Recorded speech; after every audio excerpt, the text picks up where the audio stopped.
Let's talk Lamotrigine, or brand name Lamictal. I'm Sophie Charlotte, I have bipolar disorder, and I'm going to be making videos about all the medication I've been on and all the medication I'm currently taking, as well as my story and other bipolar based videos. So, getting into the video, what's Lamotrigine?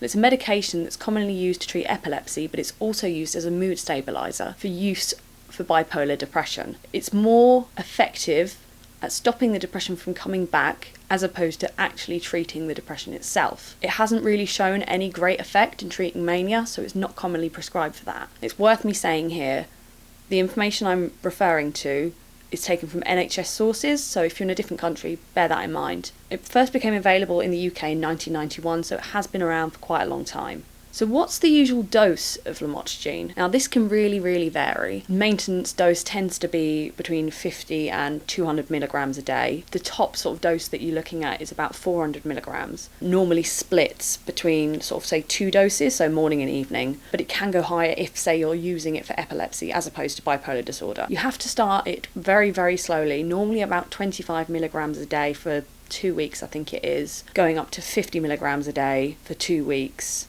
and then increasing it very slowly because of a chance of a severe skin reaction, which I will get into when I talk about side effects. So speaking of side effects, what are the common side effects? So it can include things like sleepiness, dizziness. I have got some notes here, so I am just going to have a little look because I couldn't remember all of the side effects. And again, you can probably just take this off Google if you really want to. But it will include things such as nausea, blurred vision, insomnia, digestive changes, which is always a fun one, skin rashes, but sort of mild ones, and then there's a chance of the big side effect, which is why you have to start so slowly, which is called Stevens-Johnson syndrome. I won't go into too much detail about what this is because I forget some of the details myself, but if you Google it, be warned, Google Images is not friendly when you're looking it up. Not in a weird way, but it's quite graphic as to how severe it is, which is why you have to start so slowly, because it is potentially fatal if you get it. Not to put you off taking it, it is very rare, and that's why the doses are started so slowly, so that it sort of mitigates the risk of that happening to you. So why was I prescribed Lamotrigine? Yeah, I can hear you. Yeah, I know. You're very cute and fluffy.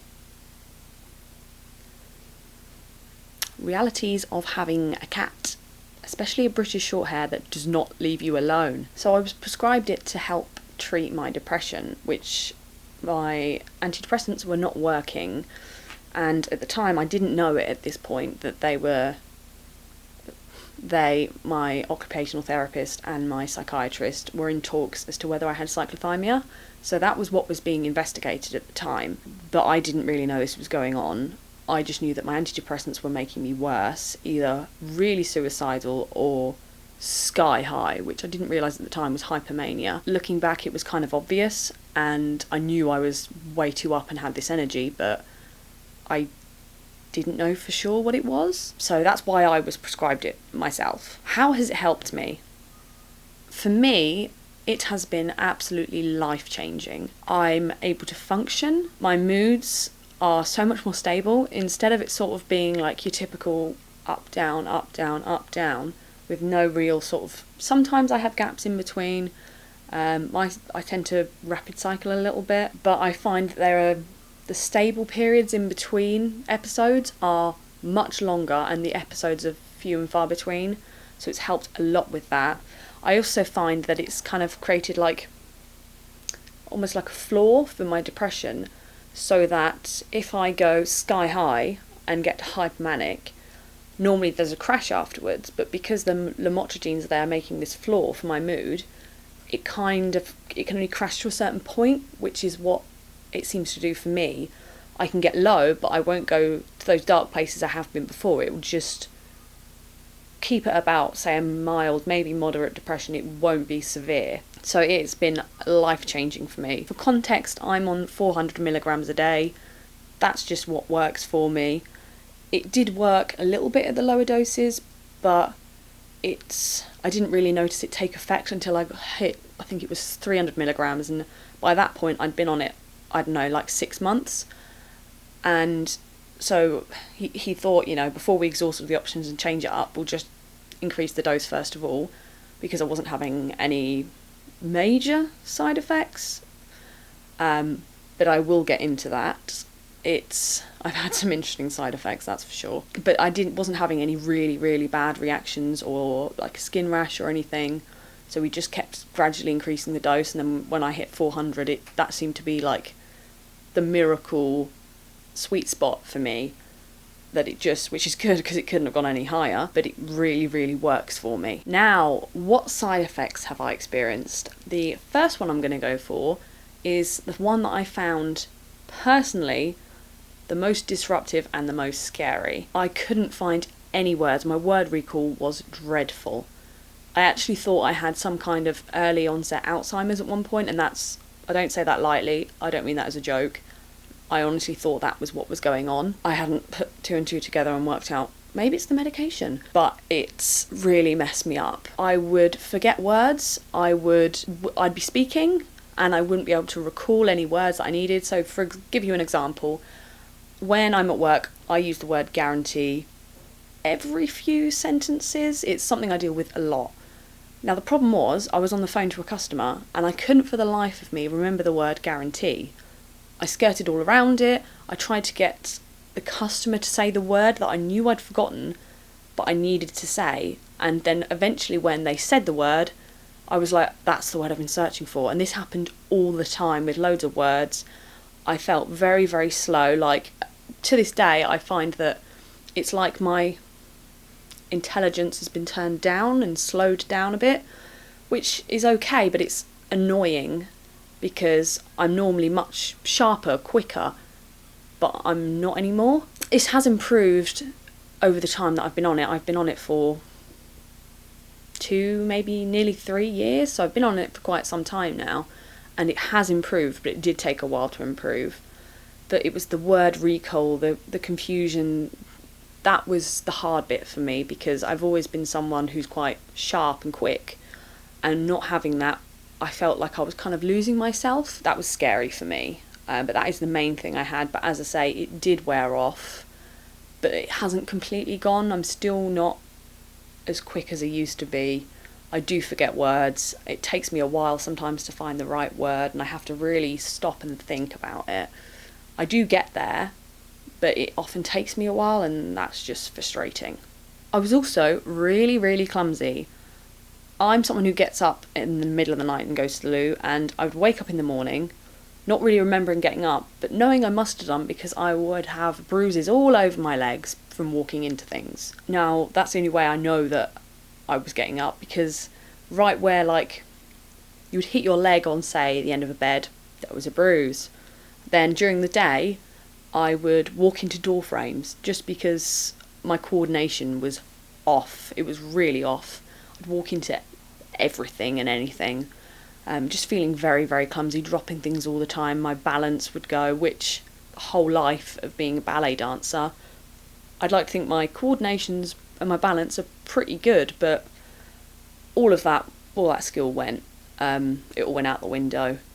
It was difficult, but that one has definitely gone. I don't find that anymore. My coordination, sometimes if I'm tired I might walk into something, but no more than, say, your average person would. Now, another one that people will talk about but don't talk about, because I don't know why people don't talk about this kind of stuff. Constipation, that's a major one. For me in particular, it was difficult because I've got IBS-C, so it was bad anyway, and then that just added another layer. But I found with all of my medications, I've had this problem, and then all of the medications together make this world of IBS pain, which is great for me to deal with. Now, another one I experienced was blurred vision. My vision would blur over constantly. I would get double vision. Everything, I'd watch the TV and it would just be blurring, and I felt like I couldn't focus my eyes. So I didn't think it was my actual eyes that were the problem. To me, it felt like it was my brain not focusing my eyes, because I was thinking I can see pretty well, it's just blurring slightly, and it's almost like my brain wouldn't focus on my eyes and just keep that control. It was very, very weird. Not quite say if you feel awake but your eyes feel tired. It was just that my brain almost didn't want to send that message to my eyes to focus. So I found that when I started it, I did get headaches when I was starting it. Nothing too bad, just normal medication type headaches. If you've ever tried anything, you kind of know it comes with the territory. You might get a little bit of a headache while your head is adjusting to the new medication getting into your brain. It takes a while to adjust. I also get a lot of pins and needles or tingling in my extremities, particularly my feet, sometimes my hands as well. If I sit in a position for too long, then maybe my legs might go a little bit. It does happen quite often, not as much as it used to. I think that's the thing with all of these side effects, is the longer I'm on it, the better they're getting. But it is annoying that normally if I'm tired, they're all a lot worse. But I'm in so much more of a better place, and I wouldn't be without this medication at all. It's changed my life, and I will take the side effects and I will deal with them because it is worth the hassle for me. Another one that I have a lot, and I didn't even make the connection at first until I was on Reddit and saw a lot of other people had the same experience: yawning. I yawn so much all the time, whether I'm tired or not.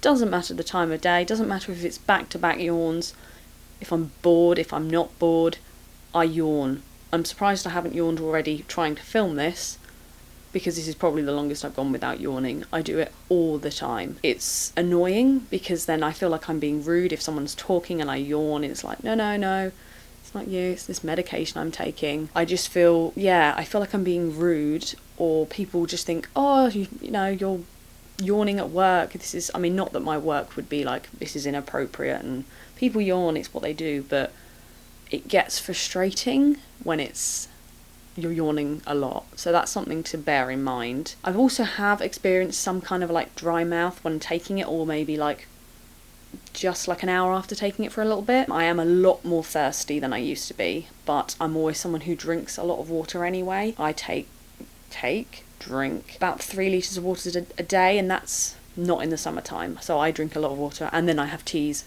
on top of that. So I'm always hydrated, me. And another weird side effect is something that's actually quite common with Lamotrigine, and it is listed on their side effects, and that's light sensitivity. So I don't know the science of it. That will have to be something you Google if you're really interested. I did Google it once. Can I remember? Absolutely not. It is light sensitivity. So it can increase your chances of burning if you're out in the sun, because you're much more sensitive to the light, and I find that. And I'm someone who wears an SPF every day on my face, and any chance I'm out, like now it's getting brighter and sunnier here, if I have to drive home, my arms are getting covered in sun cream because I'm not burning while I'm in my car. Because I've had that happen before when I was about 3 or 4 months into taking Lamotrigine, and I burnt so easily, so quickly, and it wasn't even that hot that day. We're talking maybe 18 degrees, and I wasn't out there for any longer than half an hour, and I was red. I was lobster. So that's something to be aware of, that it can make you more light sensitive, and obviously that is something you need to take really carefully and take all your right precautions with it, and ensure you're wearing SPF because you will need it. It's not worth the risk. So that's pretty much everything I've got to say on Lamotrigine. I found it extremely beneficial to me. I would not be without it. Of the 5 medications I currently take, it is the one that I will guard the most. I do not want it touching. I don't want it taken away from me. I don't want a dose change. I don't want anything like that, because it has been superb for me. It just works perfectly. It makes me more stable. It makes everything more balanced and calm. Yes, although I still do get episodes, they're few and far between. They're much more stable, much more manageable, and yes, the time between them is much greater, that I feel like I can live a more normal life. If you have any questions following this video, I can answer them, but I can't give medical advice. I don't have those degrees. I don't have that background knowledge. But if this is something Lamotrigine or Lamictal, something you've come across and you want to try it, or you're considering it, or maybe your doctor suggested it, just know that this is another person putting their experience out there.